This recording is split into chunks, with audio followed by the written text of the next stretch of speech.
प्रधानमंत्री नरेंद्र मोदी के जन्मदिन को पूरा देश मना रहा है। बीजेपी ने प्रधानमंत्री मोदी के 70वें जन्मदिन के मौके पर हर मंडल में कम से कम 70 जरूरतमंदों की सेवा करने के निर्देश दिए हैं। दिव्यांगों के लिए भी शिविर आयोजित कर उन्हें जरूरी उपकरण दिए जाएंगे। राष्ट्रपति रामनाथ कोविंद ने भी पीएम मोदी को जन्मदिन की शुभकामनाएं दी है। उन्होंने कहा, आपने भारत के जीवन मूल्यों व लोकतांत्रिक परंपरा में निष्ठा का आदर्श प्रस्तुत किया है। मेरी शुभेच्छा और प्रार्थना है, ईश्वर आपको सदा स्वस्थ रखे।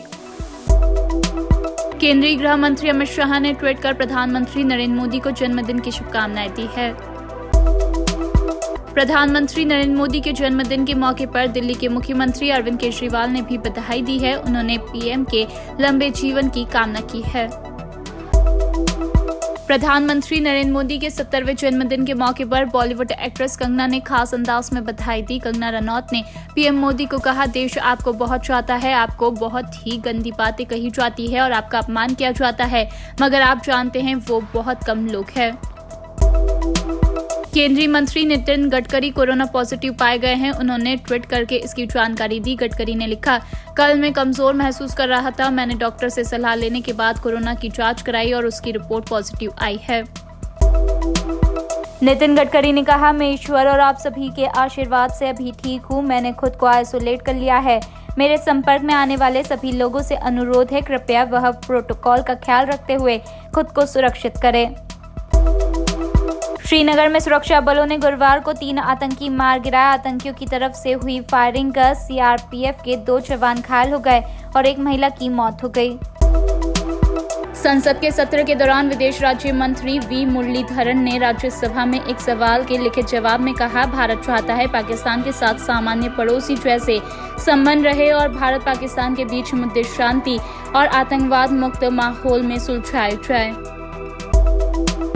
राज्यसभा में कांग्रेस नेता गुलाम नबी आजाद ने कहा, सरकार ने कोरोना रोकने के गोल्डन महीने बर्बाद कर दिए। WHO ने पिछले साल दिसंबर में ही चेता दिया था, इसलिए हमें पहले ही अलर्ट हो जाना चाहिए था। राहुल गांधी ने भी कहा था, महामारी का खतरा मंडरा रहा है। शिवसेना नेता संजय राउत ने कहा, मेरी मां और भाई कोरोना संक्रमित है। महाराष्ट्र में कई मरीज ठीक भी हो रहे हैं, लेकिन आज धारावी में हालत काबू में है। दिल्ली पुलिस की स्पेशल सेल ने दिल्ली दंगों के मामले में 15 आरोपियों के खिलाफ 10,000 पेज की चार्जशीट कोर्ट में दाखिल कर दी है। चार्जशीट में उमर खालिद और शर्जिल इमाम के नाम नहीं हैं। देश में कोरोना संक्रमितों की संख्या 51,12,480 तक पहुंच गई है, जबकि अब तक 83,230 लोगों की मौत हो चुकी है। कांग्रेस नेता राहुल गांधी ने प्रधानमंत्री पर बड़ा हमला बोलते हुए कहा, आपको डर किस बात का है? मोदी सरकार भारतीय सेना के साथ है या चीन के? राहुल गांधी ने कहा, प्रधानमंत्री कहते हैं किसी ने सीमा पार नहीं की। इसके बाद वे चीन स्थित बैंक से भारी लोन लेते हैं। फिर रक्षा मंत्री कहते हैं चीन ने हमारी जमीन पर कब्जा किया। फिर गृह राज्य मंत्री कहते हैं कोई अतिक्रमण नहीं हुआ।